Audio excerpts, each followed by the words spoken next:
Qué pena la demora, tenemos un error en audio. Entonces, vamos a iniciar ese importante tema que lo tenemos en la práctica clínica, que puede ser frecuente relativamente hablando en la consulta de nefrología.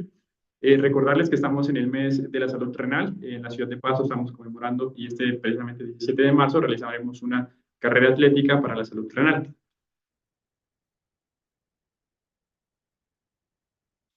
Para lo cual hemos desde el IMIG planteado unas charlas aprovechando los residentes de medicina interna que contamos y que nos contarán aparte de sus experiencias unos temas muy importantes para los médicos en formación. Entre ellos tenemos esta semana la segunda charla titulada Lesión renal aguda y enfermedad renal crónica por la residente de medicina interna de segundo año, la doctora Liliana Delgado Bastidas. Un fuerte aplauso para ella.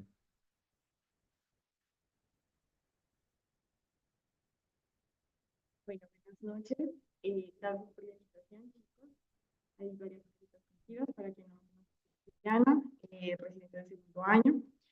Y la verdad, fue un poco difícil condensar toda esa temática para una hora, ¿no? O sea, prácticamente que cada tema nos podremos extender muchísimo, pero teniendo en cuenta que pues es un módulo, vamos a abordar las, las situaciones pues puntuales en estos dos temas que se pueden superponer. ¿Listo?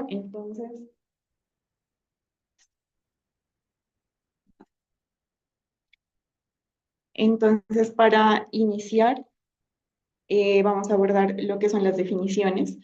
Vamos a empezar hablando de puntos clave sobre la lesión renal aguda y para tener claro ese concepto tenemos que tener en cuenta que hablamos de lesión renal aguda cuando hay una disminución de la función renal en un periodo de tiempo establecido. Aquí estamos hablando de una duración menor a 7 días y que esta lesión renal aguda, como la vemos aquí, se puede superponer bien sea con una enfermedad renal crónica o con una enfermedad pues, renal aguda. No porque un paciente curse con una enfermedad renal crónica, pues está libre y vamos a ver la estrecha relación que tienen los pacientes que tienen una enfermedad renal crónica cuando presentan lesión renal aguda de progresar en su enfermedad o de incluso requerir terapias de reemplazo renal en estos episodios. Entonces, aquí miramos en una tabla los criterios diagnósticos tanto de lesión renal, que es lo que vamos a abordar ahorita, duración menor de 7 días, y lo podemos definir con varios conceptos. Entonces, lo primero es que la creatinina pues incremente más del 50% en un periodo de si es menor a 7 días o que incremente más de 0,3 miligramos sobre decilitros en un periodo pues, de 72 horas. Esto pues, es muy fácil cuando tenemos valores previos de creatinina del paciente o que tenga oliguria más de 6 horas. Y pues los criterios estructurales en una lesión renal aguda, la verdad es que no ingresan en la definición. Diferente a esa casilla que miramos el criterio de enfermedad renal crónica, que ya miramos que en el tiempo va más allá de los 3 meses, que hay una caída del filtrado glomerular menor a 60 mililitros minuto y también daños de marcadores de daño de filtración como lo son la proteinuria, que ya vamos a ver más adelante. Entonces, hablando de la lesión renal aguda, vamos a mirar que dependiendo de la población que estudiemos, vamos a poder valorar cuál es la causa o la etiología más frecuente. La edad media de presentación de 50 a 60 años puede presentarse prácticamente en cualquier edad, son más susceptibles los extremos de la edad, es decir, pacientes pediátricos, pacientes adultos mayores, afecta pues más predominantemente a hombres y en países de ingresos bajos, como por ejemplo el nuestro, lo más frecuente es que se dé por deshidratación o shock e hipotensión hasta un 77%. Y en otros países donde tienen mayores ingresos, generalmente la lesión renal aguda es más frecuente en pacientes que están hospitalizados por algún tipo de falla multiorgánica en la unidad de cuidados intensivos. Pueden llegar pues a presentarla hasta 1 de cada 3 pacientes con un choque séptico. Con respecto a la etiología, ya sabemos que hay 3 grandes grupos que nos van a ayudar a encaminar cuál va a ser el tratamiento para tratar esa lesión renal aguda.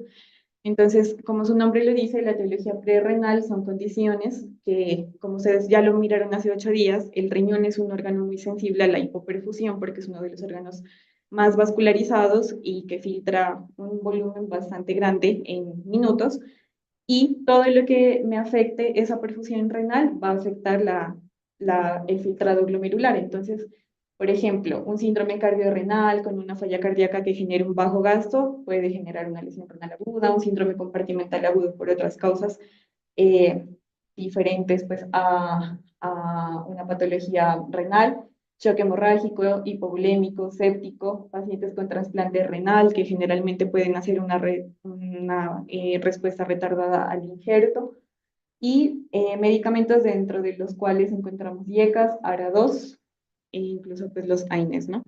La etiología renal, como su nombre lo dice, netamente compromete lo que es la anatomía renal. Entonces, todo lo que nos afecte a nivel del glomérulo, enfermedad antimembrana glomerular, vasculitis, enfermedades autoinmunes con depósito de complejos inmunes, como lo es el lupus, anemia falciforme, sepsis, infecciones sistémicas, pielonefritis, sobre todo cuando estas son a repetición y no tienen un tratamiento oportuno, o medicamentos dentro de los cuales pues ya sabemos que está lo más frecuente AINES. Encontramos también muy frecuentemente en el medio intrahospitalario el uso de contraste para imágenes. Sabemos que se puede calcular el riesgo en esos pacientes, se puede prevenir y hacer protección en ellos para evitar que cursen con una lesión renal aguda, rabdomiolisis, también nefritis intersticial aguda, ya otras enfermedades que comprometen el intersticio y a nivel tubular que pueden generar una lesión renal aguda. Y la podrenal, como su nombre lo dice, son condiciones que después de que el riñón ha desempeñado un papel normal en la filtración de la sangre y en la producción de orina, hay un impedimento para que esta se elimine y genera pues el daño. Entonces aquí encontramos obstrucción ureteral bilateral, cualquiera que sea su causa, puede ser neoplásica, puede ser por urolitiasis, disfunción de la vejiga u obstrucción uretral, por ejemplo, muy frecuente en los hombres por una hiperplasia prostática o tumores a nivel de este órgano. Factores de riesgo son muchísimos. Entonces, con respecto a ambientales, socioeconómicos, culturales, procesos de atención y el paciente, ustedes cuando salgan a su consulta a ejercer ya la profesión, se van a dar cuenta que en nuestro medio es muy frecuente que los pacientes encuentren barreras, que es muy difícil a veces por el mismo sistema de salud que les entreguen sus medicamentos, que tengan un acceso oportuno al sistema de salud y todo esto pues expone a un mayor riesgo de desarrollar lesión renal aguda en estos pacientes. Y ya factores que son más clínicos, miren que son muchísimos y que incluso aquí hay muchos que faltan. Entonces, pacientes que por alguna causa estén con una depresión de volumen, que estén en un choque séptico, que tengan patologías crónicas que de por sí generen alteración de la función renal como diabetes, hipertensión preexistente, ya los predispone a que sea más fácil que desarrollen una lesión renal aguda. Traumatismos graves, hipoxia, hipovolemia, uso de fármacos nefrotóxicos. Todos los pacientes que presenten alguna de estas características están en riesgo de en algún momento desarrollar una lesión renal aguda porque son más susceptibles. Entonces, tenemos en cuenta que en una lesión renal aguda, dependiendo pues de la edad, es más fácil recuperar o no la tasa de filtración glomerular. Si la tenemos en un estado normal o fisiológico que está en un 100% y hay algún tipo de lesión renal y esta cae, pues es probable de que esa tasa de filtración glomerular no se recupere en el tiempo y el paciente ya en el tiempo avance a una enfermedad renal crónica. Por eso es muy importante identificarla, identificar sus causas, tratarlas y revertirla para evitar esta progresión o que pues la vida útil de ese riñón se acorte en estos pacientes. Miramos entonces que dependiendo de la severidad de la lesión renal aguda que el paciente presente, van a haber una serie de cambios a nivel del glomérulo y de la nefrona, que es la unidad funcional, de lo cual ustedes ya hablaron hace una semana. Entonces, digamos que cuando es leve, generalmente puede haber una respuesta a nivel de la nefrona de hiperfiltración, pero digamos que estructuralmente esa nefrona se conserva y no tiene modificaciones.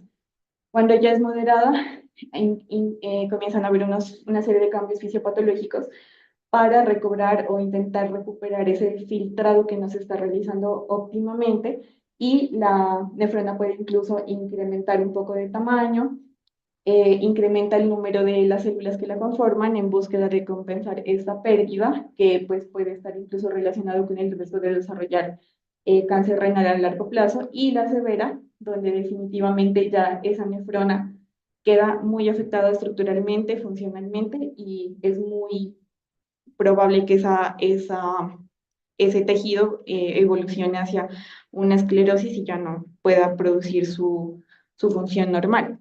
Entonces, con todo eso que nos produce una lesión renal aguda, miramos que las secuelas a nivel pues, corporal más importantes y las que van a repercutir en la clínica del paciente y que nos van a ayudar a identificarla, va a ser que hacen retención de fluidos, puede haber incluso disturbios en la homeostasis, en el equilibrio ácido-base, que pues, creo que es un tema que van a mirar de hoy en 8 días, y va a generar las diferentes manifestaciones a nivel de los diferentes órganos. Entonces, encefalopatía, esa va a estar dada por las toxinas urémicas, sobre todo cuando es moderada severa, falla cardíaca por la misma sobrecarga de volumen, daño a nivel pulmonar, puede haber edema agudo de pulmón en un estado muy severo y muy agudo, disfunción a nivel de hígado, pueden haber citopenias, inmunosuficiencia pues adquirida, y hay también componentes que alteran la microbiota intestinal.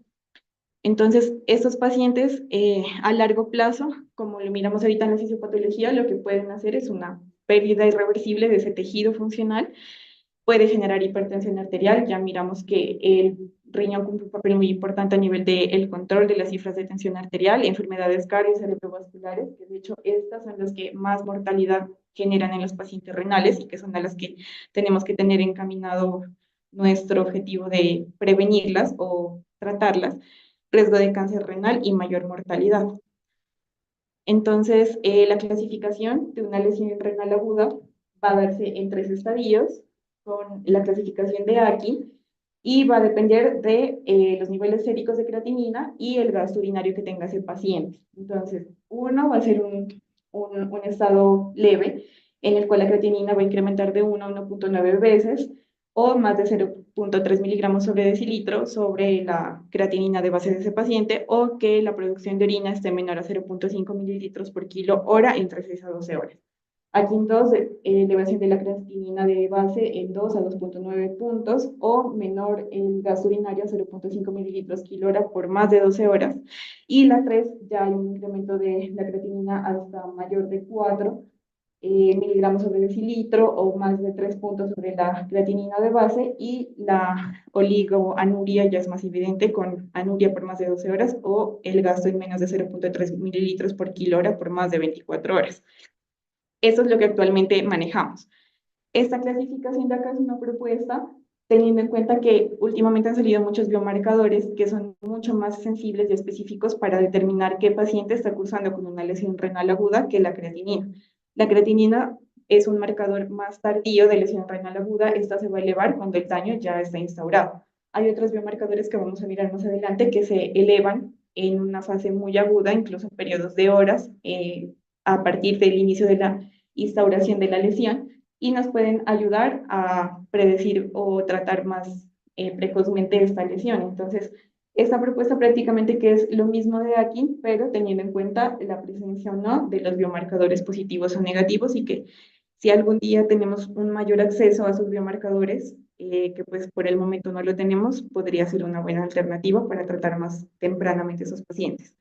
Las manifestaciones clínicas son muy, muy inespecíficas. Va a depender de la causa, si puede estar en relación con la causa o no, si es renal puede presentar retención de orina, oligoanuria, si está en relación, digamos, con sobrecarga de volumen y, por ejemplo, una falla cardíaca, va a tener signos de falla cardíaca. Siempre hay que encaminar, pues, clínicamente a la valoración del paciente, y digamos que las manifestaciones van a depender mucho o van muy de la mano de la etiología, y eso nos va a ayudar también a identificarla y poderla revertir. Entonces, hablando de los biomarcadores, si ya tenemos un paciente con clínica que sospechamos que puede estar cursando con una lesión renal aguda, hacemos medición de la creatinina sérica y encontramos que esta, está en un incremento o que tiene deterioro pues, del volumen urinario por los criterios que valoramos anteriormente, podemos pues usar algunos de estos biomarcadores que son los que muy tempranamente se elevan. Entonces encontramos que dependiendo pues de el tiempo, o sea, de la enfermedad, que encontramos, bien sea una lesión renal aguda, una enfermedad renal aguda o una enfermedad renal crónica, podemos encontrar elevación de estos. Entonces aquí, de los más usados o los más sensibles, pues va a estar la cistatina C, el Enegal, y para determinar qué pacientes están en riesgo, igualmente cistatina C, el SIN1, la interleuquina 18 y otros. Y pues ya, digamos, en el curso de una enfermedad renal crónica, una enfermedad renal aguda ya establecida, encontramos pues ya la creatinina, si lo miramos es mucho más tardío que esos otros biomarcadores que nos pueden ayudar a predecir el pronóstico y la progresión de la enfermedad renal de estos pacientes. El tratamiento siempre, siempre tienen que buscar la causa. Si no tratamos la causa de base, no va a revertir. Y entre más tiempo perdamos, pues más daño a nivel de glomerular y de nefronas vamos a encontrar. Entonces, hay que valorar el estado de bulimia de los pacientes. Sabemos cuáles son los signos clínicos que nos ayudan a identificar o diferenciar entre hiper e hipovolemia. Entonces, en hipovolemia encontramos hipotensión, puede haber taquicardia, clínicamente pues lo vamos a encontrar deshidratado, con oliguria, y esos pacientes pues se van a beneficiar de soluciones isotónicas. Y en la hipervolemia, por el contrario, vamos a encontrar un paciente congestivo con disminución de la oxigenación y aquí incluso puede haber hipotensión con requerimiento de vasopresores. Eso ya va a ir encaminado a la identificación de cada causa. Siempre que identifiquen un paciente que curse con una lesión renal aguda, hay que suspender nefrotóxicos en la medida de lo posible. ¿Por qué en la medida de lo posible? Pacientes críticos que, por ejemplo, estén hospitalizados en el contexto de una infección grave, una sepsis, un shock séptico, sabemos que generalmente requieren antibióticos de amplio espectro empíricos en un inicio. Si están cursando con eso, pues obviamente hay que valorar el riesgo-beneficio, pero si tenemos, por ejemplo, a la mano cultivos, podemos desescalar o tener otras alternativas para otros medicamentos que no sean tan nefrotóxicos o que no tengan este efecto sobre la función renal, hay que cambiarlos, hay que evitarlos y evitar al máximo los procedimientos contrastados. Ya hablamos de que el contraste pues se relaciona mucho con empeoramiento de la función renal y definitivamente es algo de riesgo-beneficio, pues hay que hacer un esquema de nefroprotección. Si el paciente está en un estado de una lesión renal aguda, aquí 3, que es muy severa, concepto de nefrología, pues para ver cuál sería la mejor opción para esos pacientes. Recuerden que en nefroprotección para nefropatía por contraste, lo único que tiene evidencia real es el volumen con líquidos endovenosos, solución salina normal. De resto, ha habido pues algunas series, pero ese es un tema pues más extenso. Entonces, en resumen, para el tratamiento, lo que vamos a hacer en todos es discontinuar los nefrotóxicos en lo posible, evaluar siempre el volumen y la perfusión y corregir si alguno de esos están afectados. Siempre pues que el paciente lo requiera o esté crítico, monitorear estas variables. Eh, la hiperglicemia va a generar mayor daño a nivel glomerular, por eso las metas en esos pacientes va a ser una glucosa en sangre entre 110 y 149 máximo, sobre todo cuando son diabéticos. Considerar otras alternativas a los procedimientos que requieran contrastes.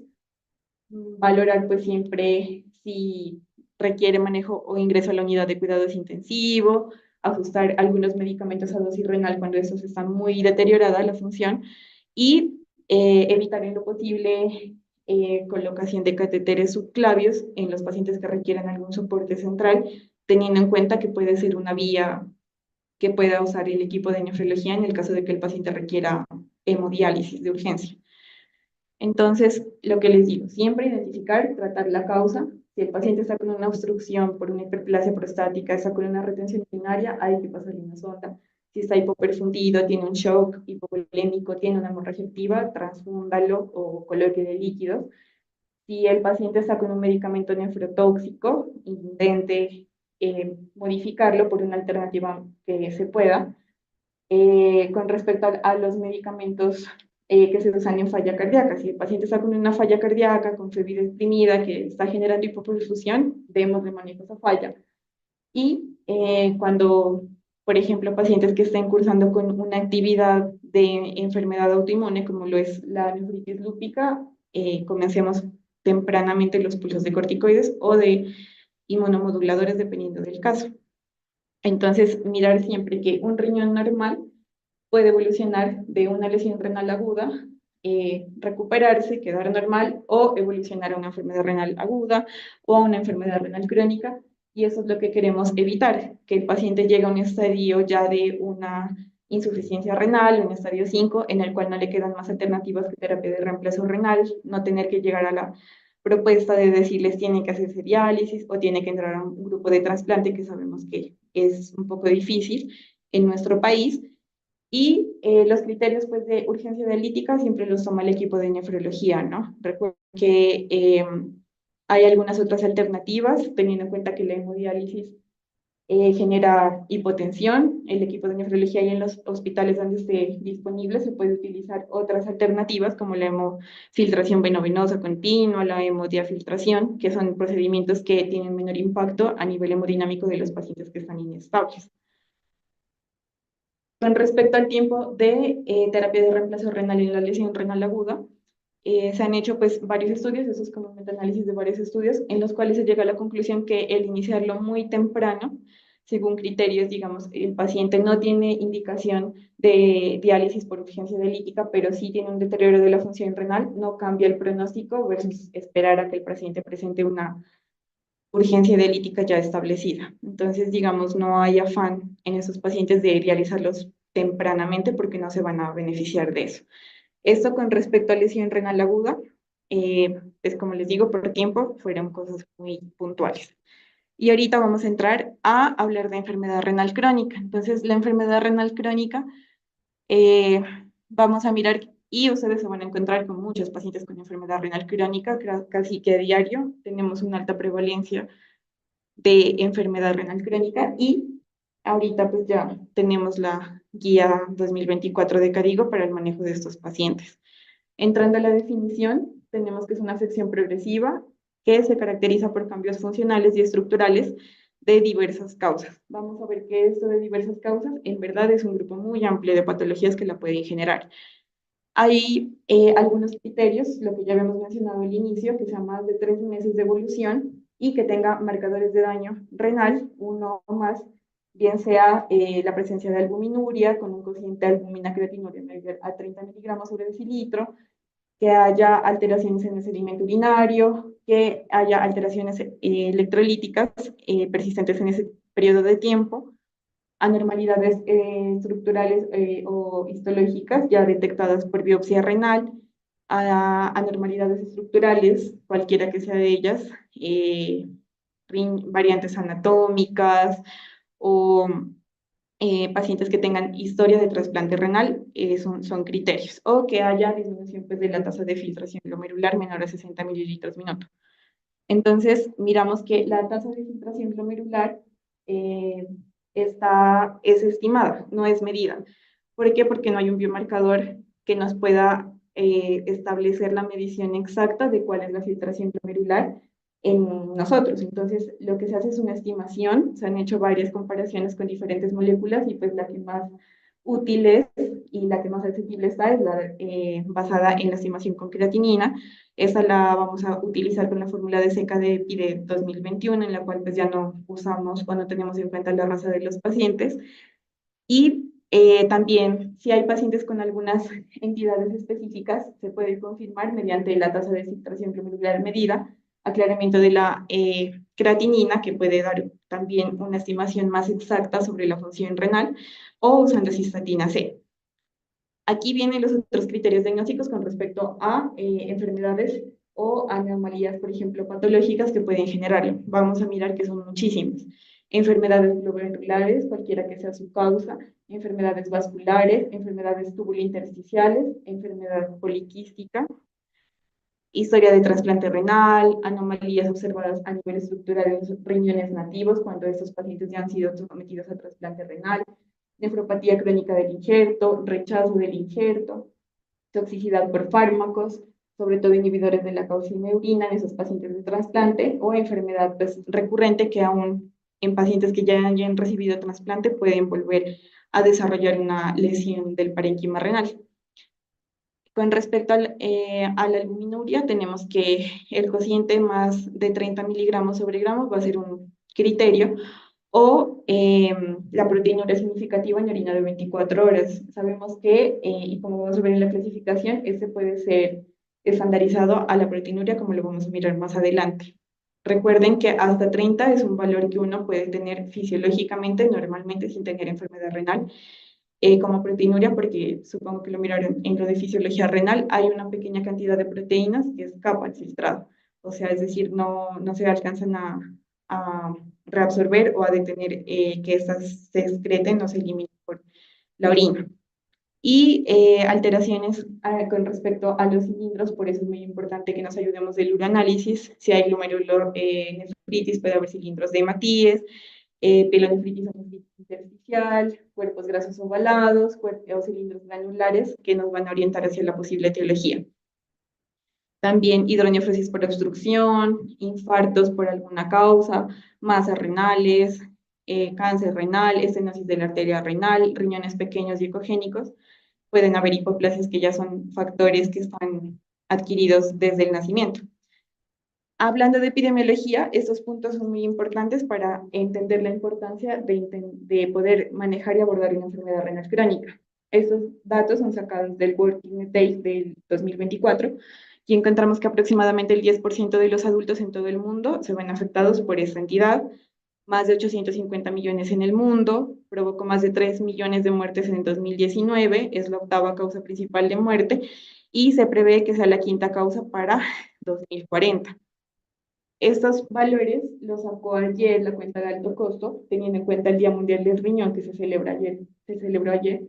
Y aquí en Colombia, en nuestro país, para el 31 de diciembre de 2023 había 1.014.594 casos de enfermedad renal crónica. Afecta en nuestro país predominantemente a mujeres, la edad promedio es de 67 años, según la región de incidencia. Vemos que las más afectadas es el Distrito Capital, la Costa Pacífica y el régimen de afiliación más afectado es contributivo. Los estadios más frecuentes va a ser el 3 y otros desconocidos en los cuales no se ha podido abordar por falta de estudios. Hablando un poco de fisiopatología, la fisiopatología de la enfermedad renal crónica es muy compleja. Este cuadrito nos resume todas las afecciones o las repercusiones que tiene a nivel general la enfermedad renal crónica. Entonces, digamos que tanto por la atrofia de los túbulos, sabemos que los riñones tienen un efecto de secretar la hormona o eritropoyetina, la cual va a estimular las formas precursoras en la médula ósea y por la deficiencia de la producción de la misma puede generar anemia, acumulación de sustancias tóxicas que pueden generar el síndrome urémico y también anemia, disminución de la conversión de calcidiol a calcitrol en el riñón, que puede llevar en última instancia a hipocalcemia. Eso también puede llevar a que se aumente la PTH secundariamente como respuesta a esta hipocalcemia en sangre y se genera un hiperparatiroidismo secundario y pues genera repercusiones a nivel mineral óseo. La disminución de la tasa de filtración glomerular aumenta el fósforo en sangre, hay acidosis metabólica por la disminución de expresión de hidrogeniones, hay también aumento de líquido extracelular, puede haber hipertensión, edema y también hipercalemia por la disminución de la expresión renal de potasio. Puede haber más calcificación a nivel endotelial, puede dar enfermedad arteriosclerótica y también incrementa el riesgo de dislipidemia por acumulación de lipoproteínas en sangre. Y vamos a ver que es muy frecuente encontrar todas esas alteraciones en pacientes con enfermedad renal crónica que no se manejan adecuadamente. Factores de riesgo son todas las que están relacionadas con las causas que les mencioné al inicio en los cuadritos. Entonces, si miran la exposición a fármacos nefrotóxicos, diabetes, hipertensión, la urolitiasis, el tabaquismo, historia familiar de enfermedad renal, teniendo en cuenta, por ejemplo, la enfermedad renal poliquística, masa renal disminuida, la historia de lesión renal aguda, y esto es lo que quiero que se lleven muy claro, que la lesión renal aguda puede progresar a una enfermedad renal crónica, infecciones recurrentes del tracto urinario, entonces son muchos factores que ponen en riesgo de desarrollar esto. Sociodemográficos encontramos en los mayores de 60 años. A partir de esa edad sabemos que la tasa de filtración glomerular comienza a disminuir fisiológicamente. Raza no blanca, bajos ingresos, baja educación y estos factores de riesgo genéticos que pueden exponer más al individuo a adquirir alguna de estas mutaciones o enfermedades que ya son autosómicas dominantes o recesivas. La clasificación Entonces, se sigue manteniendo en la última pues, guía de Cadigo la misma clasificación para clasificarlo. Sabemos que se va a dividir según la tasa de filtración glomerular en un estado G y según la presencia de proteinuria en un estado A. G va del 1 al 5, G1, que es normal o alta, que es mayor de 90 mililitros minuto, G2 de 60 a 89, G3 A, que va de 45 a 59, G3B de 30 a 44, G4 de 15 a 29 y G5 menor de 15. Y la A, lo más frecuente es que lo midamos por el cociente albúmina-creatinuria, que si es menor a 30 va a ser una 1, si está entre 30 y 300 va a ser a 2 y mayor a 300 va a ser a 3. Si les llega un paciente con unas proteínas en orina de 24 horas, lo podemos aplicar aquí. Si las proteínas en orina de 24 horas son menor a 500, es un A1, entre 500 y 2500 A2 y mayor de 2500 va a ser un A3. Ese es el equivalente para los valores que les lleguen del laboratorio, bien sea en miligramos sobre milimol o miligramos sobre gramo, que esta es la que más frecuentemente nos va a llegar. Y las manifestaciones clínicas, si lo de la aguda era muy inespecífico y dependiendo de la causa, acá vamos a mirar que el paciente, incluso en estadios hasta 3A, pueden estar completamente asintomáticos. Es una enfermedad progresiva, silenciosa, y que ya a partir del estadio 3B, o a menos de que curse con una lesión renal sobreagregada, pues va a presentar otro tipo de manifestaciones. Pueden ser astenia, adinamia, todo lo que se va encaminado a las complicaciones que genera esta enfermedad. Puede dar trastornos a nivel neuromuscular por los trastornos hidroelectrolíticos, puede dar sobrecarga de volumen con un edema agudo del pulmón, y estos síntomas pues van a estar relacionados con la etiología. Puede haber una uremia progresiva, puede haber también trastornos minerales óseos progresivos y estados de acidosis. Entonces, digamos que la prevalencia de algunas de los síntomas, pues miramos que son múltiples síntomas, ¿no? Que no nos van a orientar directamente hacia una enfermedad renal crónica. Entonces puede haber dolor que es inespecífico, puede haber trastornos del sueño, puede haber igualmente disminución del apetito, fatiga, que ya no tiene la misma funcionalidad de antes, que puede tener dificultad respiratoria. Entonces, dependiendo el órgano que inicialmente se afecte va a ser la manifestación clínica y miramos que pues todo esto repercute en la calidad de vida de estos pacientes. Entonces, siempre tenemos que identificar qué adultos están en riesgo. Para eso existen los programas de linfoprotección, que es para evitar que esos pacientes que están expuestos a algún factor de riesgo progresen a la misma. Entonces, en esos pacientes van a encontrar, cuando ya trabajen en las EPS, en algún programa de nefroprotección, que se les hacen niveles, medición de los niveles de creatinina sérica o biomarcadores para estar pendientes en qué momento el paciente, pues tempranamente, puede estar progresando una enfermedad renal crónica. Si ya vemos que hay caída del filtrado glomerular o que hay una proteinuria, hay que estudiarla y hay que valorar si evidentemente esos pacientes tienen esos dos criterios y hay pues una evidencia de que está progresando una enfermedad renal crónica, hay que valorar establecer pues cuál es la causa, los riesgos o los factores de progresión e iniciar un tratamiento para revertir esto. Si definitivamente pues no cumple esos criterios, hay que valorar si está cursando con una lesión renal aguda o una enfermedad renal aguda y si se descarta pues valorar otros diagnósticos alternativos. El diagnóstico lo hacemos con el examen físico, una historia clínica encaminada, orientada, valorar los antecedentes familiares, los antecedentes farmacológicos. Es muy frecuente en nuestro medio que los pacientes se automediquen. En las farmacias les venden de todo, los pacientes ni saben lo que les aplican y sin saber que pueden estar pues, afectando su función renal. Los signos y síntomas de alteración del tracto urinario. También hay que evaluar el entorno social y el apoyo que puedan tener esos pacientes y ingresar pues a una serie de análisis que nos van a ayudar a orientar cuál es la posible etiología y cómo tratarla. En todos los pacientes que ya hayamos diagnosticado una enfermedad renal crónica, lo primero son cambios en el estilo de vida, que si bien suenan muy fáciles, a veces son un poco difíciles y hay que tomarse el tiempo para explicarles a nuestros pacientes qué es una dieta saludable. De pronto para el paciente es muy saludable tomar coladas, tomar sopas y tenemos que tener el tiempo y la paciencia para explicarles. Van a llegarles pacientes que entienden las cosas, hay pacientes que a veces no comprenden y cambiarles la mentalidad sobre lo sano y lo no sano en la dieta es muy difícil. La actividad física, hay personas igualmente, piensan que están trabajando todo el día en movimiento, yo camino mucho, no es actividad física. Ir incentivando que poco a poco vayan tomando el hábito. Si es tabaquismo, pues intentar concientizar al paciente de abandonarlo, el manejo del peso. La obesidad y el sobrepeso pueden generar un estado de hiperfiltración y habría que corregirlo. Ya valorando otras patologías que pueda tener el paciente, pues vamos a mirar cuáles son los mejores medicamentos que podemos usar.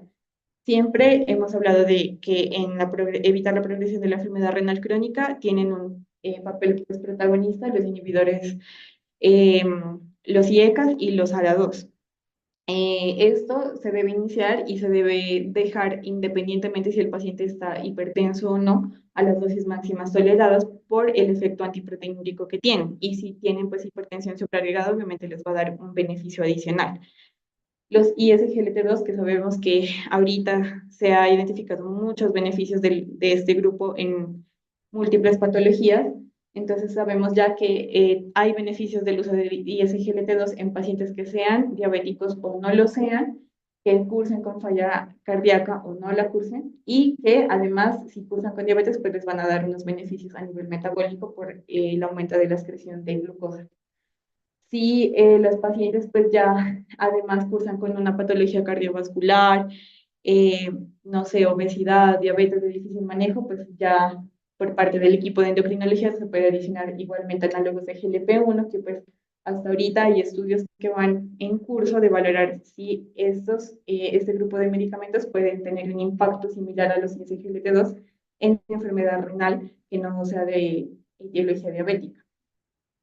También, dependiendo de la tasa de filtración glomerular, podemos adicionar otro manejo antiproteinúrico, los inhibidores de mineralocorticoides, igualmente valorar los riesgos, los factores de riesgo cardiovascular y con eso revertir cualquiera de los desórdenes que se puedan encontrar como dislipidemia, valorando siempre la tasa de filtración glomerular para ver qué medicamentos usamos y valorar si ya tiene un evento pues, coronario establecido. Siempre que vayamos a iniciar un IECA o un ARA2, hay que hacer monitoreo de la creatinina sérica. Esos pueden generar elevación de las mismas al inicio de la dosis y pueden estar relacionados también con hipercalemia, sobre todo cuando los asociamos con antagonistas de los mineralocorticoides. Hay que valorar si la hipercalemia es muy severa y muy aguda, pues discontinuarlos en algún punto y después valorar la asociación con diuréticos de ASA, por ejemplo, para disminuir los niveles séricos de potasio. Si pues hay normocalemia, los podemos seguir usando hasta la dosis máxima tolerada y si digamos que hay más del 30% de caída de filtrado glomerular, hay que suspenderlos y valorar si va a obtener un beneficio o no, continuarlos en el tiempo. Los beneficios de estos ARA2, el losartán y el ibersartán, vienen de unos estudios muy viejitos que se realizaron hace más de 20 años, en los cuales se valoró cómo era el progreso de la proteinuria en estos pacientes con enfermedad renal crónica, incluso sin ser hipertensos. Entonces miramos que comparado losartán con placebo tiene beneficios ibersartán se comparó con placebo y con amlodipino, que es un antagonista de canales de calcio, y igualmente tuvo un mayor impacto. Estos son unos medicamentos muy buenos para tratar pacientes que tengan una proteinuria activa, independientemente si son hipertensos o no. Antagonistas de los receptores de mineralocorticoides, entonces sabemos que hay varios, la espironolactona o la finerenona, y pues han realizado igualmente estudios en los cuales han comparado finerenona con placebo, como en el Fidelio CKD, en los cuales pues se mira que hay un beneficio en pacientes que tengan enfermedad renal diabética o sin diabetes pero con proteinuria significativa, tienen un impacto bastante bueno en la proteinuria, aún pues siempre estando pendientes de los niveles séricos de potasio. En el seguimiento, y ustedes se preguntarán por qué al inicio los clasifican con esos colores van en relación al riesgo que tienen esos pacientes de progresar o de presentar factores de riesgo pues, cardiovascular asociados que incrementen su mortalidad. Entonces, estos colores van a significar cuántas veces al año tenemos que valorar a esos pacientes, dependiendo de cómo lo clasificamos por estadio G y A. Entonces, los que son G1, A1, G2, A1, pues vamos a encontrar que se los puede valorar una vez al año, a menos de que pues, presenten durante este tiempo, este periodo de tiempo, lesiones renales agudas o alguna descompensación que lo requiera. También hay que tener mayor precaución con los de color amarillo, que igualmente se los puede ver una vez al año, pero teniendo precaución. El color naranja, dependiendo si es 3A o 3B, A1 o A2, dos veces al año. Pacientes que tengan una proteinuria severa, independientemente del estadio, se van a valorar de 3 a 4 veces al año o incluso más. Pacientes que son G5 a 3, hay que verlos mensualmente o en menos tiempo si hay alguna novedad que pueda poner en riesgo la vida del paciente.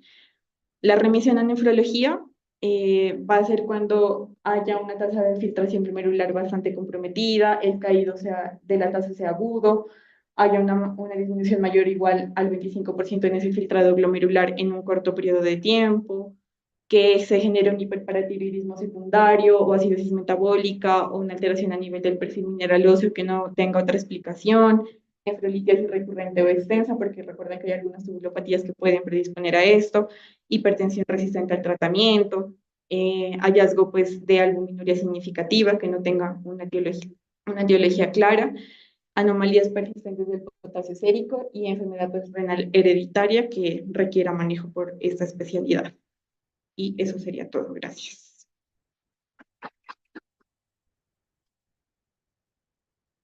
Si tienen preguntas.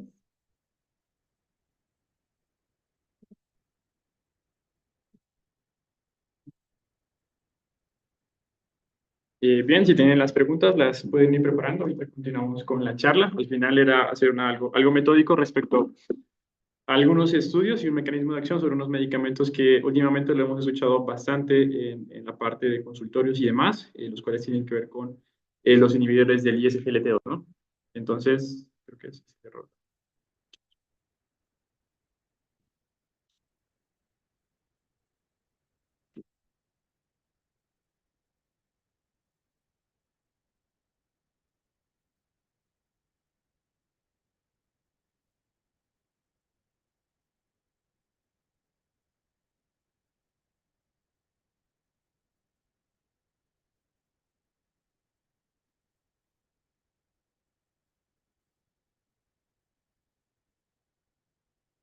Sí, pero-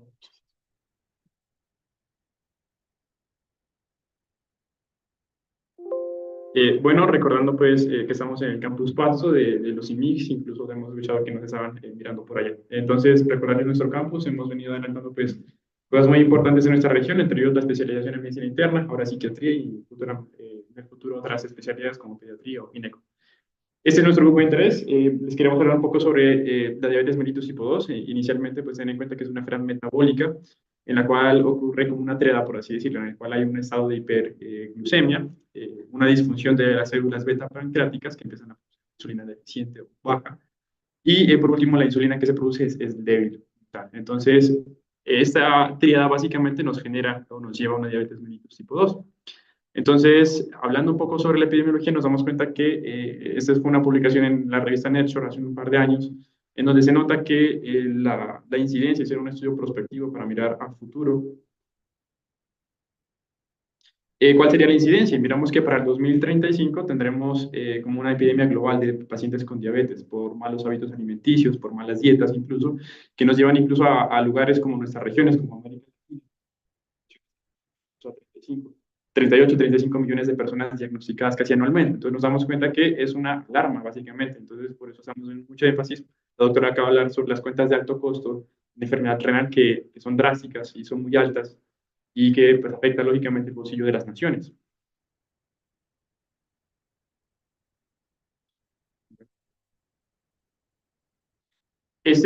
Hablando ya un poco sobre otras regiones del mundo, miramos que el país Pacífico Oeste también miramos que va a tener una incidencia muy alta de pacientes con diabetes, entre ellos el índice de masa corporal influye muchísimo.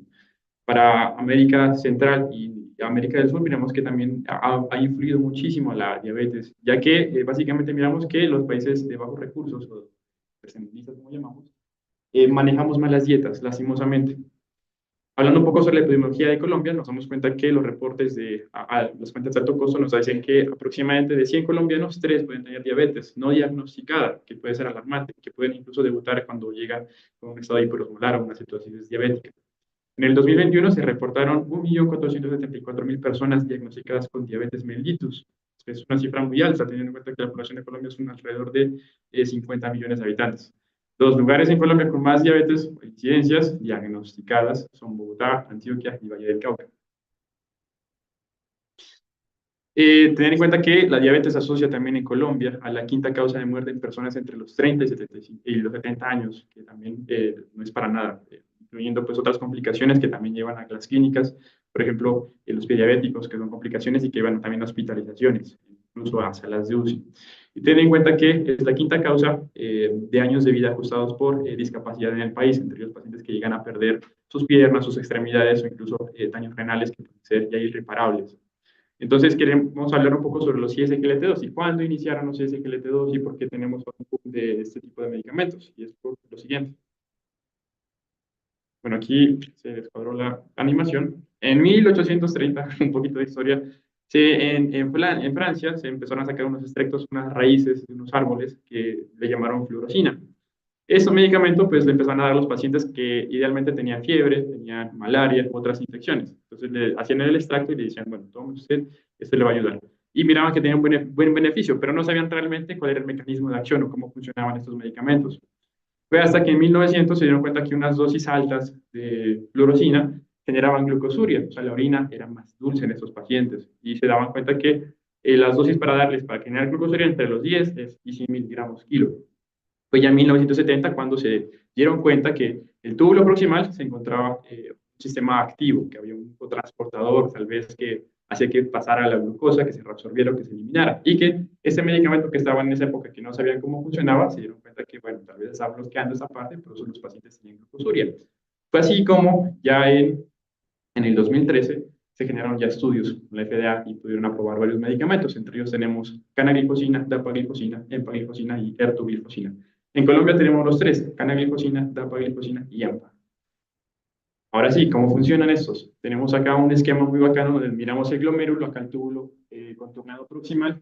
Ten en cuenta que en el cuerpo humano hay dos ISGLT. El ISGLT2 es el que más va a reabsorber glucosa, por eso la importancia de los estudios. Se dice que la glucosa, la reabsorción se la da entre el 90%. ¿Cuánto creen que gramos al día el riñón absorbe en glucosa? ¿Cuántos gramos al día se reabsorbe? ¿Quién te dice más de 100? ¿Quién dice menos de 100?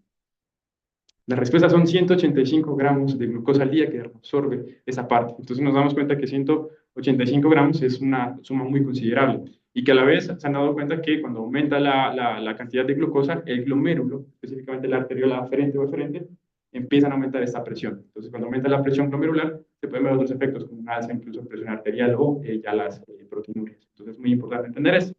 Y quería mostrarles un esquema más interesante de cómo funcionan los ISGLT2. Aquí les voy a dar la descripción. Estamos en el riñón. El paciente, su riñón empieza a trabajar muy bien, este es un esquema muy chévere. Estamos por el túbulo contornado proximal, ahí está el SGLT2. Si nos hacemos zoom, nos damos cuenta que se reabsorben al día 180 gramos de glucosa, de los cuales se van directamente al torrente sanguíneo de nuevo. Y eso, pues, en pacientes con diabetes o con enfermedad renal, va a perjudicarlos drásticamente. Entonces aquí nos damos cuenta que esa reabsorción no es tan buena realmente para los pacientes, porque aumentan mayores riesgos y complicaciones, ya sean cardiovasculares o renales. Miramos en la parte roja cómo se reabsorbe toda la parte de la glucosa. Ahora sí miramos en verde el cotransportador. Entonces la actividad de los SGLT2 pues, va a aumentar cuando hay glucosuria, cuando hay mucha glucosa en el torrente sanguíneo, el cuerpo trata de eliminarla. Pero a veces esos niveles son tan altos que ya es imposible. Entonces, aquí llegan los SGLT2 y bloquean este canal que reabsorbe. Al bloquearlo, generamos lo que se iba en rojo, ahora se va por la orina. Y esa eliminación por orina nos genera la glucosuria que conocemos todos. Y al generar glucosuria, incluso se mira que hay hasta disminución de la presión arterial, porque porque la presión del glomérulo también disminuye este tipo entonces aquí miramos básicamente el efecto de los ISGLT2, cómo se eliminan. Bien, entonces, ahora sí, hablemos sobre un estudio importante. ¿Ustedes qué harían? Bueno, antes de esta imagen. ¿Cuáles quieren ustedes hasta ahorita que es el mejor para enfermedad renal? ¿Empaglifosina, dapaglifosina o canaglifosina? ¿Quién dice empaglifosina? ¿Quién dice dapaglifosina? ¿Quién dice canaglifosina? Que no levante la mano, porque canaglifosina no tiene tantos estudios como EMPA y DAPA. Y aquí hablamos sobre el estudio que tiene más evidencia para enfermedad renal. Si tiene un paciente diabético con enfermedad renal, el mejor de ellos es dapaglifosina. Hay un estudio muy importante que se publicó en el año 2020 en New England, el cual es el DAPA-CKD. Este estudio se los hablaré de la manera más chévere y entendible. Fue un ensayo clínico aleatorizado, doble ciego, controlado con placebo. Fueron 4.300 pacientes, de los cuales tenía una tasa de filtrado glomerular de 25 y 75. Tener en cuenta que no hay muchos estudios que hablan que los pacientes con una tasa de filtrado glomerular menor a 20 o de 15 se puedan beneficiar. Pero de igual manera hay estudios que están tratando de mirar con qué dosis se pueden beneficiar para tratar de disminuir ese daño o esa progresión renal. Entonces, miramos acá qué pasó con los pacientes. Entonces, los pacientes recibieron 10 miligramos una vez al día o placebo. Y aquí algo muy importante, se me pasó hasta allá. El estudio duró un promedio de 2.4 años. ¿Por qué duró 2.4 años? Se preguntarán todos. Porque ocurrió lo siguiente. El Comité de Monitoreo de Datos, que es externo a las industrias farmacéuticas como tal, notó algo muy particular. Y fue lo siguiente, que hubo una eficacia muy alta en los pacientes que tenían el medicamento frente a los que tenían el placebo. ¿Eso qué representa? Que los pacientes que estaban recibiendo el placebo, pues la enfermedad renal seguía progresando. Mientras los que tenían dapaglifosina, la enfermedad renal se detuvo casi, pues, o empezó no a empeorar tanto como los pacientes que estaban utilizando placebo. Entonces dijeron, bueno, si miramos que ese medicamento tiene tanta eficacia, ¿por qué no utilizarlo con todos? Y eso fue lo que hicieron. Entonces detuvieron el estudio a los 2.4 años por esa razón. Ahora sí, ¿cuáles fueron las características de los pacientes? ¿Qué pacientes incluyeron en el estudio? Que es muy importante darnos cuenta. En este estudio incluyeron alrededor de 22 países, más de 300 naciones, bueno, perdón, alrededor de 30 naciones. Entre ellos incluyeron las edades, nos damos cuenta que fueron edades entre 65, más o menos 12 años, el sexo, la raza, y por acá algo muy importante que tiene que ver con la estimación de la filtración glomerular. Entonces nos damos cuenta que este estudio incluye precisamente pacientes con una tasa de filtración glomerular menos de 45, pacientes con tasas incluso menores de 30, como podemos ver en esta imagen, alrededor de 293. Algo que muchos estudios relacionados a los ISGLT2 no incluyen tanto, porque al nivel pues, de daño renal ya muy llevado por así el paciente, por así decirlo, no se benefician tanto, pero con dapaglifosina demostraron que sí. Les mostraré aquí incluso unas gráficas de los resultados primarios. Entonces nos damos cuenta que el resultado primario nos vamos a basar con epidemiología un poquito. Recordar que el p-valor es muy importante en los estudios. Si miramos que hay un p-valor menos del 0.005%, indica que hay una asociación. Si es menor, si es superior, nos damos cuenta que la asociación no existe. En este caso nos damos cuenta que sí hubo una disminución. ¿Y por qué es importante? Por la siguiente gráfica, perdón, no se alcanza a marcar. Si miramos aquí este índice de tasa de filtración glomerular, se disminuyó y nos da pues, alrededor de un 0.0001%, que hay una asociación estadísticamente confiable. Entonces, miramos que alrededor del 50% de pacientes disminuyeron el daño de la glomerulopatía, básicamente, pues con la filtración glomerular. Entonces, ¿esto qué significa? Que pues los pacientes están beneficiando del daño renal. Entonces, por eso es un medicamento muy importante que se debe considerar en la práctica clínica. Aquí pues nos damos cuenta que los pacientes que recibieron placebo, pues la enfermedad siguió avanzando. Otra parte son los eventos adversos, que no fueron demasiados, como lo que uno esperaría. Los riesgos de amputación siempre fueron frecuentes, pero nos damos cuenta que el p-valor está por encima, o sea que no una relación clara si realmente el uso del medicamento influyó o no con los medicamentos. Nos damos cuenta que está por encima de 0.005, que lo da la asociación. Y hay una duda grande que dicen que los pacientes que toman, pues, pacientes diabéticos que toman esos medicamentos tienen mayor tasa de infecciones urinarias. Aquí hablábamos un poco, ginecólogo importante, nos decía que si los pacientes empiezan a tomar isqueletos, recomendarles buena hidratación y una buena higiene en la parte genital, o sea, que se puedan incluso lavar y demás, para evitar riesgos netamente. No significa que si yo tomo isqueletos me va a dar sí o sí una infección urinaria, no. También un poquito de riesgo, pero hay que tener más cuidados. Ahora sí hablamos un poquito sobre las gráficas que nos gusta muchísimo, que representan básicamente qué es lo que miraron los investigadores y por qué en el estudio. Entonces acá los meses de estudio, acá miramos los pacientes con placebo, aquí miramos el resultado primario de dapaglifosina, básicamente en la progresión renal disminuye muchísimo. Acá en la siguiente gráfica también miramos que las causas por cualquier causa, por las muertes por cualquier causa también se disminuyeron, que fue muy importante. Bueno, y aquí pues miramos, es una tabla de Frost, creo, es cuando tenemos el odds radio que nos da la asociación, si está a la izquierda en este caso, derecha, para mi derecha, indica que sí hubo una asociación favorable, y si está para el otro lado es que no.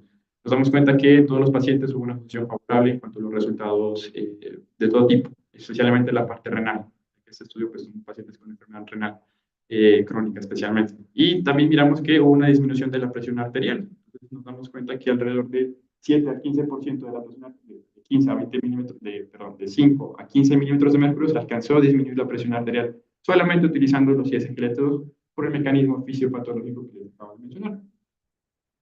Entonces, esa es una gráfica pues muy importante que representa todo el estudio básicamente, porque miramos que los pacientes que empezaron a tomar placebo tenían, aquí está la estimación del filtrado glomerular. Miramos que si sube es malo, pero si baja en la gráfica es bueno porque se ha disminuido o se ha tratado de retrasar el daño renal. Entonces nos damos cuenta que los que utilizaron placebo se fue yendo para arriba.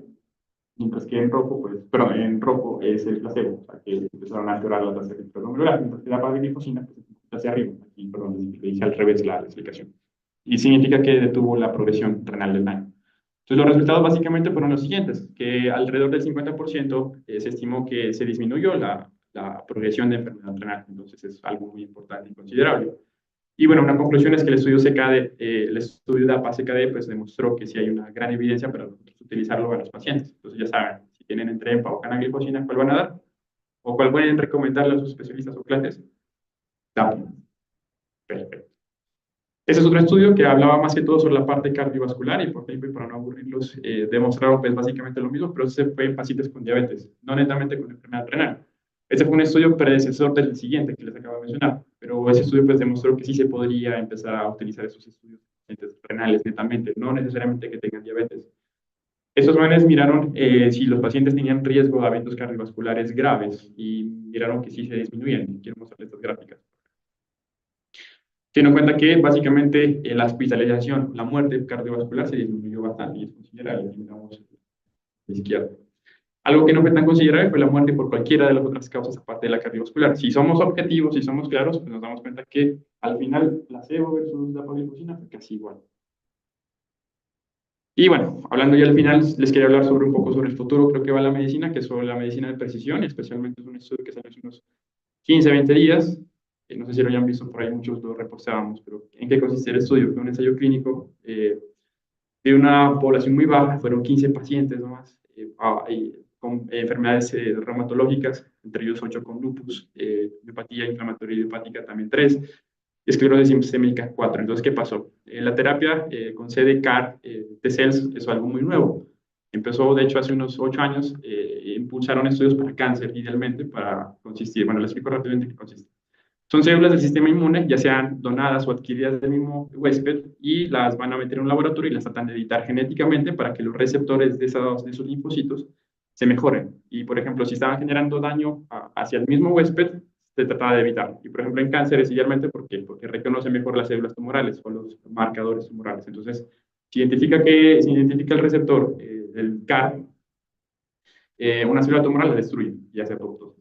En este caso, utilizaron, pero para enfermedades reumatológicas, que es algo muy novedoso y muy nuevo. ¿Qué pasó con esos 15 pacientes? Es la pregunta del siglo. Pero siguiente. Ten en cuenta que esos pacientes eran complicados, ya tenían medicamentos y no habían funcionado bien, la enfermedad estaban muy avanzadas y progresadas, ya habían agotado incluso las terapias dirigidas, pero no habían mejorado. Entonces, entraron, fueron candidatos para el estudio. Entonces, ellos recibieron una infusión de células TCAR. Antes les dieron fludavarina y ciclofosfamida, que se utiliza mucho en lupus. ¿Qué pasó con los pacientes? Entonces, se hizo una evaluación a 2 años después de seguimiento. Ten en cuenta que solamente se les hizo una infusión de suero, de las células editadas en laboratorio. Entonces, para unos criterios de las enfermedades, utilizaron ACE-EU, bueno, DORIS, una tabla, son unas escalas que ya se mencionaré, también la CR EULAR para los lupus y la EUSTAR para la esclerosis. Entonces, esas son las escalas para recordarlas. Esos son unos criterios de remisión. Si el paciente pues ya cumple estos criterios, incluso de DORIS, pues se puede hablar que el paciente entró a remisión de la enfermedad. Y acá tenemos el ACR regular para diabetes, que incluso puede ser con clinimetría o imágenes o con exámenes de sangre para el diagnóstico. ¿Qué pasó? Mostraron mejorías significativas, y eso es lo importante. ¿Qué pasó con ellos? Los pacientes con lupus alcanzaron remisión absoluta con los criterios de Doris. Pacientes con miopatía inflamatoria también con la clinimetría, también se podría decir que pasaron a remisión, básicamente con el ACR Euler. O sea, que la clinimetría fue muy buena. ¿Qué pasó con los pacientes básicamente? O sea, mejoraron sustancialmente. Tener en cuenta que es una población muy chiquita de estudio, pero tener en cuenta que de los 15 pacientes, los 15 mejoraron. Es algo que puede ya estar en las noticias. ¿Por qué? Porque es algo muy nuevo y muy novedoso. Y pueda que en el futuro la medicina sea más precisa. Por ejemplo, el paciente, si cumple criterios y está pues llevado, ya los medicamentos no funcionan, la terapia celular o la terapia genética es lo que le puede beneficiar sustancialmente. Entonces, la terapia fue muy bien tolerada, solamente hubo una reacción que genera mucho cuando se utiliza TECAR, y es la siguiente, que ustedes podrán decir, el síndrome de liberación de citocinas grado 1, ¿qué es eso? Igual, pues, como para los que miramos eso, cuando ustedes inyectan TECAR, no tienen en cuenta que el sistema inmunológico va a actuar bien en todos los pacientes. En los pacientes siempre se genera una reacción que aumenta citocinas, y eso aumenta la proinflamación y demás. Entonces, los pacientes cuando recibieron el suero tuvieron estas reacciones, o sea que más que todo muchas citocinas, mucha liberación de marcadores que generaron inflamación, muchas molestias y dolores. Entonces, uno de los tratamientos para eso es manejar los síntomas. Entonces pueden tener fiebre, dolor, inflamación, se pueden dar vainas o demás. Si ya es muy grave, se puede dar terapias dirigidas como infliximab, si no estoy mal. Dado caso que se complique el paciente, porque todo el sistema inmunológico no es igual en los pacientes. Y esto es como lo sorprendente, si nos damos cuenta en el estudio que hicieron con exámenes de sangre, nos damos cuenta que los anti-DS pues, disminuyeron drásticamente en 2 años. Entonces eso era como lo asombroso. Son una muestra muy baja, pero nos damos cuenta que la medicina ha avanzado de una manera increíble. Miramos que casi que de tener muestras de 400 las disminuye casi a menos de 100, que pues son casi como criterios de remisión netamente por laboratorio si nos basamos en eso. Eso es otra cosa aspecto que miraron, era con respecto a vacunas.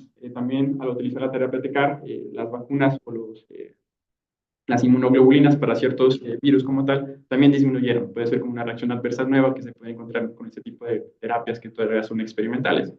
¿Y qué puede representar en esto? Pues que pacientes con enfermedad renal aguda o crónica que pueden ser secundarias con una enfermedad autoinmune, generalmente el lupus puede llevar incluso a que el paciente debute con una nefropatía. Entonces, incluso utilizar terapias de manera temprana podría quizás en el futuro que el paciente no llegue incluso a la enfermedad renal crónica, que es lo que todos quisiéramos en los pacientes o que sería lo que más quisiéramos. Pues, ¿qué pasa?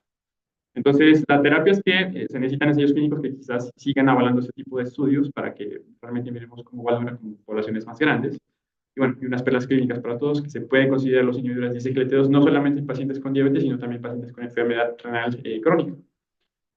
Esa es la bibliografía, esa es la presentación ya final, esta es una presentación de acá de Pasto, la universidad, esta fue la carroza ganadora, siempre seamos orgullosos